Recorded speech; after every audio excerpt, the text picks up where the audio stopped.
안녕하십니까. 2020년 5월 25일 월요일입니다. 오늘 말씀은 신명기 23장 15절에서 25절까지 말씀입니다. 종이 그 주인을 피하여 내게로 도망하거든 너는 그의 주인에게 돌려주지 말고 그가 내 성읍에서 원하는 곳을 택하는 대로 너와 함께 내 가운데 거주하게 하고 그를 압제하지 말지니라. 이스라엘 여자 중에 창기가 있지 못할 것이요 이스라엘 남자 중에 남창이 있지 못할지니 창기가 번 돈과 개 같은 자의 소득은 어떤 서원하는 일로든지 내 하나님 여호와의 전에 가져오지 말라. 이 둘은 다 내 하나님 여호와께 가증한 것임이라. 내가 형제에게 꾸어주거든 이자를 받지 말지니 곧 돈의 이자, 식물의 이자, 이자를 낼 만한 모든 것에 이자를 받지 말 것이라. 타국인에게 내가 꾸어주면 이자를 받아도 되거니와 내 형제에게 꾸어주거든 이자를 받지 말라. 그리하면 내 하나님 여호와께서 내가 들어가서 차지할 땅에서 내 손으로 하는 범사의 복을 내리시리라. 내 하나님 여호와께 서원하거든 갚기를 더디하지 말라. 내 하나님 여호와께서 반드시 그것을 내게 요구하시리니 더디면 그것이 내게 죄가 될 것이라. 내가 서원하지 아니하였으면 무죄하리라. 그러나 내 입으로 말한 것은 그대로 실행하도록 유의하라. 무릇 자원한 예물은 내 하나님 여호와께 내가 서원하여 입으로 언약한 대로 행할지니라. 내 이웃의 포도원에 들어갈 때에는 마음대로 그 포도를 배불리 먹어도 되느니라. 그러나 그릇에는 담지 말 것이요 내 이웃의 곡식밭에 들어갈 때에는 내가 손으로 그 이삭을 따도 되느니라. 그러나 내 이웃의 곡식밭에 낫을 대지는 말지니라. 아멘. 이 땅에 사는 동안 성도들도 경제활동을 해야 합니다. 왜냐하면 먹고 살아야 되기 때문이지요. 오늘 본문은 다양한 하나님의 명령을 통해서 성도들이 바른 경제활동을 어떻게 해야 하는지를 설명하고 있습니다. 첫 번째로 경제활동의 원칙은 긍휼입니다. 16절에 보면 그가 내 성읍 중에 원하는 곳을 택하는 대로 너와 함께 내 가운데 거주하게 하라고 말합니다.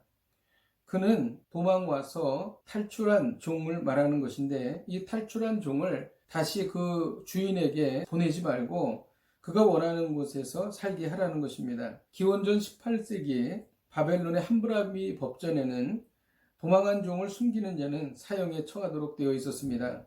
그러나 하나님께서는 노예된 자의 처지를 누구보다 잘 이해하셨습니다. 사실 이스라엘 백성들도 애굽에서는 노예였습니다. 이렇게 하나님께서 말씀하시는 이유는 하나님의 자비를 잘 보여주시는 것이지요. 원하는 곳은 우리말 성경에는 가장 좋은 한 곳이라고 번역하고 있습니다. 도망한 종을 가장 좋은 곳으로 거주하게 하는 것은 자신의 경비가 발생하는 일입니다. 경제적으로 손해를 보더라도 긍휼을 중시하여 재정을 사용하라는 하나님의 말씀입니다. 또 19절에 보면 형제에게 꾸어주거든 이자를 받지 말라고 말합니다. 이것도 역시 긍휼에 대한 이야기입니다. 가난한 동족이 생활의 궁핍으로 인하여 생계비를 꿀 때에는 이자를 받지 말라는 의미입니다. 이는 이스라엘 공동체의 생활 원리가 재물이 아니라 형제됨이라는 것을 말하고 있는 것이지요. 그리고 또 긍휼에 대해서 말씀하시는 것이 24절입니다. 내 이웃의 포도원에 들어갈 때에는 마음대로 그 포도를 배불리 먹어도 되느니라. 그러나 그릇에 담지는 말 것이요 라고 기록합니다. 사회보장제도가 취약했던 당시에 극빈자의 최소한의 생활권을 보장하는 동시에 남의 것을 약탈하는 것을 금지함으로써 이웃에게 해를 끼쳐서는 절대 안 된다는 것을 말하고 있는 것입니다. 우리가 이를 통해서 역시 재정을 사용할 때 긍휼한 마음으로 사용하라는 것을 배웁니다.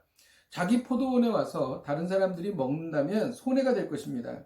그러나 긍휼을 베풀라는 것이죠. 두 번째 경제활동의 원칙은 거룩입니다.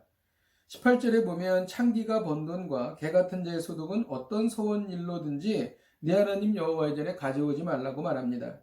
불의한 방법으로 번 재화는 교회로 가져와서 하나님께 바치지 말라는 것이죠. 그러므로 우리가 적용할 때 거짓말, 불법, 편법으로 돈을 벌 바에는 아예 그냥 포기하라는 말씀이 되는 것입니다. 세 번째 경제활동의 원칙은 신의입니다.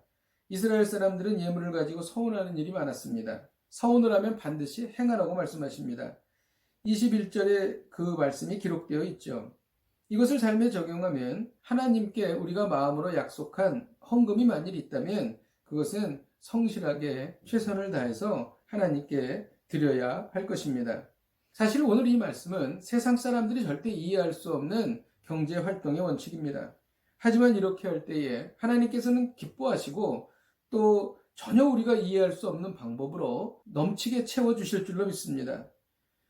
기억하십시오. 경제 활동의 원칙은 긍휼, 거룩, 신의입니다. 기도하겠습니다. 하나님 아버지 감사합니다.